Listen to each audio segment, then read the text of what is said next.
Magandang araw mga bata! Ako si Teacher Christina at ang pag-aaralan natin sa mathematics ay magkumpara ng mga bilang 1 hanggang 100 gamit ang mga wastong simbolo.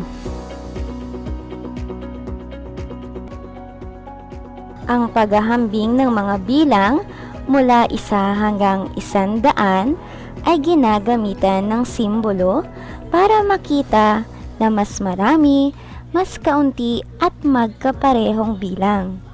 Bago tayo magsimula ay balikan muna natin ang ating huling na pag-aralan tungkol sa mas kaunti, mas marami at magkasindami. Paghambingin ang dalawang pangkat ng larawan. Bilugan ang tamang sagot. Bilangin natin ang mga pangkat ng mga lapis. 1, 2, 3, 4, 5, 6. Mayroong 6 na lapis sa unang pangkat.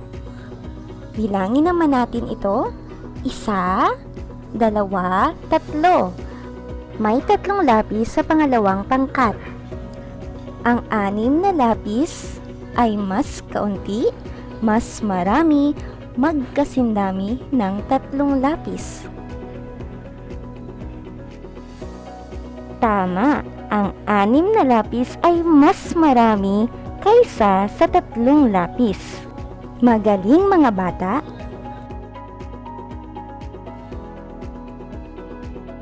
Mga bata, sabayan mo ako ulit bumilang. Handa ka na ba? Bilangin natin ang unang pangkat ng mga ice cream. 1, 2, 3, 4.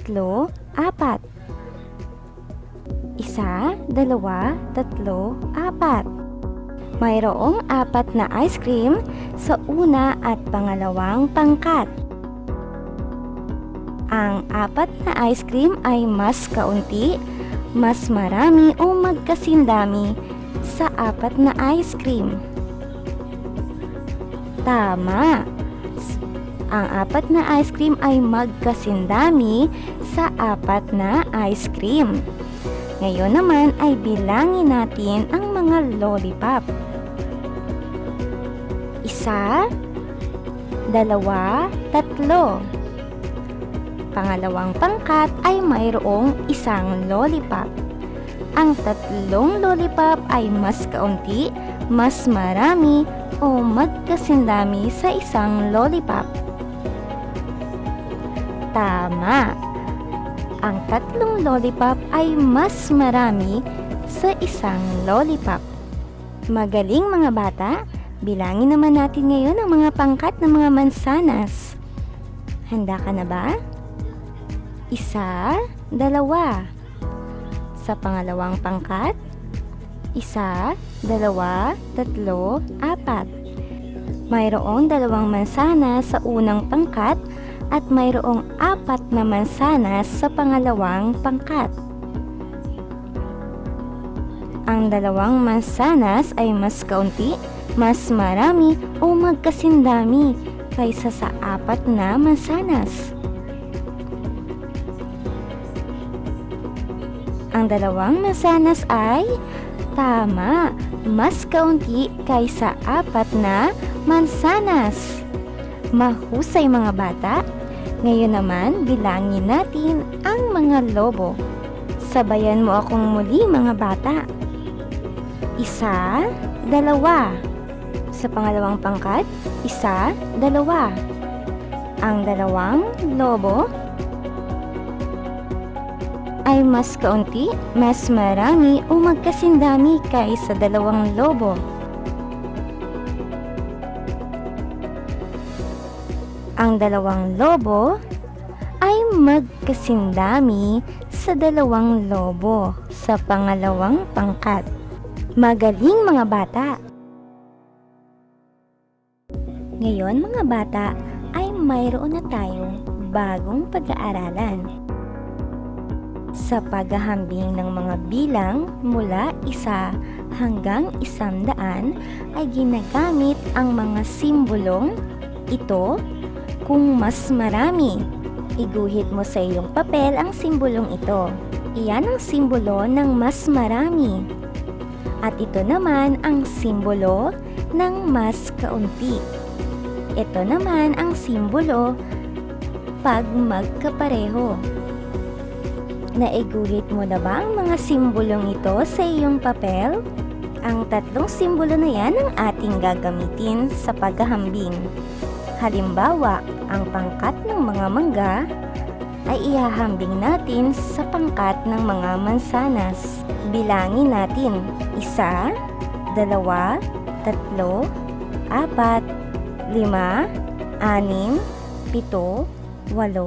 6, 7, 8, 9, 10, 11, 12. Ang pangkat ng mga mangga ay 12. Ngayon naman, bilangin natin ang mga mansanas. 1, 2, 3, 4, 5, 6, 7, 8, 9, 10, 10. 10 mga mansanas. Mayroon tayong 12 mangga at 10 mga mansanas. Ang 12 mangga ay mas marami, kaya ang gagamitin nating simbolo ay ito. Kung mapapansin ninyo, ang dalawang dulo nito ay nakaharap sa mas maraming bilang. Ayan, tandaan ninyo ang simbolong ito kung ang unang pangkat ay mas marami. Ayan, pangalawang halimbawa naman. Bilangin natin ang mga pangkat ng ice cream. 1, 2, 3, 4, 5. Mayroong 5 ice cream. Bilangin natin ang mga lollipop. 1, 2, 3, 4, 5, 6, 7, 8, 9. Mayroong 9 na mga lollipop. Mga bata, ang 5 ice cream ay mas kaunti. Kaya ang simbolong gagamitin natin ay ito. Ang nakaharap sa maliit na pangkat, maliit na bilang ng pangkat ay ang pinakadulo ng simbolo, yung isang dulo lamang. Tandaan mo mabuti ang simbolong na ito na siyang ginagamit kapag naghahambing tayo na ang unang pangkat ay mas kaunti. At ang sabi kanina ni teacher, nakaharap naman sa mas maraming pangkat ang dalawang dulo ng simbolo. Maaari mo itong iguhit sa iyong papel upang mas maalala mo na ito ang simbolo na gagamitin kapag mas kaunti ang unang pangkat kaysa sa pangalawang pangkat.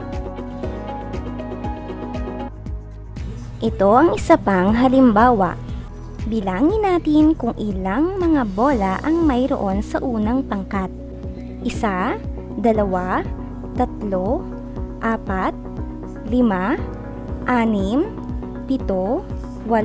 6, 7, 8, 9, 10, 11, 12. Mayroong 12 mga bola sa unang pangkat. Ngayon naman ay bilangin natin ang mga lobo sa pangalawang pangkat. 1, 2, 3, 4, 5, 6, 7, 8, 7, 8, 9, 10, 11, 12. Mayroong 12 mga lobo. Ang 12 mga bola at ang 12 mga lobo ay magkapareho. Ang gagamitin nating simbolo ay ito, 2 guhit. Ayan, madali lamang ang simbolo kapag magkapareho. Isulat mo ito sa iyong papel upang mas maalala mo ang simbolong ito. Gagamitin iyan kapag magkapareho ang bilang ng 2 pangkat. Upang mas maunawaan ninyo ang ating aralin, mayroon akong pagsasanay sa iyo. Isulat ang wastong simbolo. Bilangin natin ang unang pangkat, isa, dalawa, tatlo, apat, lima, anim, pito, walo, siyam, sampu, 11, 12, 13, 14, 15, 16, 17, 18,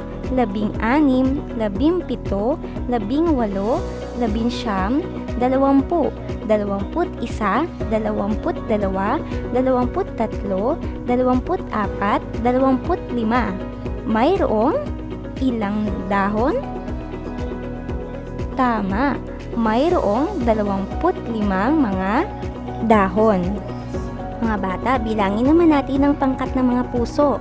Isa, dalawa, tatlo, apat, lima, anim, pito, walo, siyam, sampu, 11, 12, 13, 14, 15, 16, 17,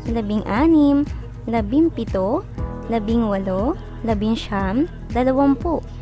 Ilan mga bata ang mga puso? Tama, mayroong 20 mga puso.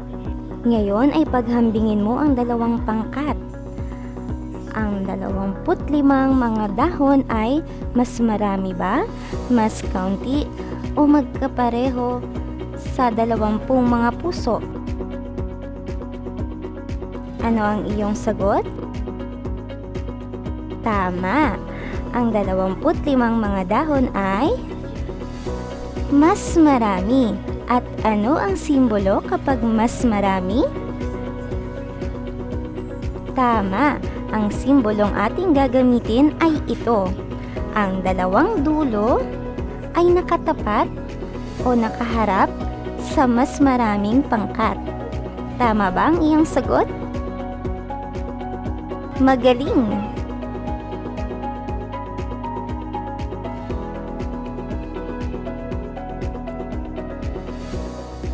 Ngayon naman ay paghambingin mo ang pangkat ng mga bola at ang pangkat ng mga lapis.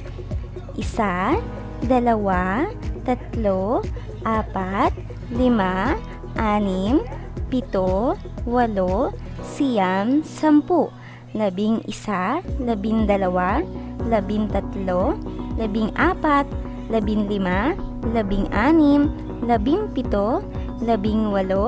18, 19, 20. 21, 22. Ilan lahat ang mga bola mga bata? Tama, 22. Ngayon naman ay bilangin natin ang mga lapis. Isa, dalawa, tatlo, apat, lima, anim, pito, walo, siyam, sampu, 11, 12, 13, 14, 15, 16, 17, 18, 19, 20, 21, 22. Mayroong ilang mga lapis mga bata? Tama, mayroong 22 mga lapis. Mayroong 22 mga bola at 22 mga lapis. Ano ang wastong simbolo na ating gagamitin upang maihambing ang dalawang pangkat? Tama, ang gagamitin mong simbolo ay ito. Iguhit mo nga.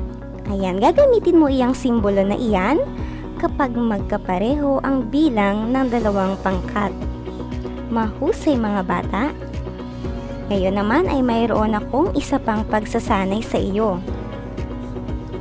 Panuto, punan ang kahon ng wastong simbolo. Ito ang simbolong gagamitin mo pag mas marami. Ito naman ang gagamitin mo kapag mas kaunti. At ito naman kapag magkapareho. Handa ka na ba? Paghambingin mo ang bilang na 2 at 5. Ang bilang na 2 ay mas marami, mas kaunti o magkapareho sa 5. Ano ang gagamitin mong simbolo? Tama, ang 2 ay mas kaunti. Kaya ang gagamitin mong simbolo ay Tama, ito ang gagamitin mong simbolo. Ang dulo, ang isang dulo ay nakatapat sa bilang na kaunti. Ngayon naman ay paghambingin mo ang bilang na 50 at ang bilang na 50. Ang 50 ay mas marami ba ito, mas kaunti, o magkapareho ng 50? Tama. Ang 50 ay magkapareho at ang simbolo nito ay ito, dalawang guhit. Ayan. Ngayon naman ay ang bilang na 12. Ihambing mo ito sa bilang na 13. Ang 12 ba ay mas marami, mas kaunti, o magkapareho ng sa 13? Tama. Ang 12 ay mas kaunti. At ano ang wastong simbolo kapag mas kaunti? Tama. Ito ang wastong simbolo para sa mas kaunti. Ngayon naman, ang 43 ay ihahambing mo sa bilang na 20. Ang 43 ba ay mas marami, mas kaunti, o magkapareho ng bilang na 20? Tama. Ang 43 ay mas marami. Ano ang wastong simbolo para dito? Tama. Ito ang wastong simbolo para sa bilang na mas marami. Magaling mga bata!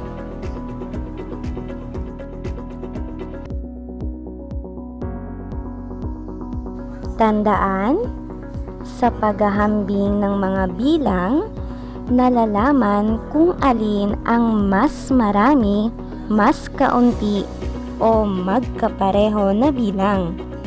Ito ay ginagamitan ng mga simbolo na ito kung mas marami, ito naman ang simbolo kung mas kaunti, at ito naman ang simbolo kung magkapareho ang dami ng dalawang bilang.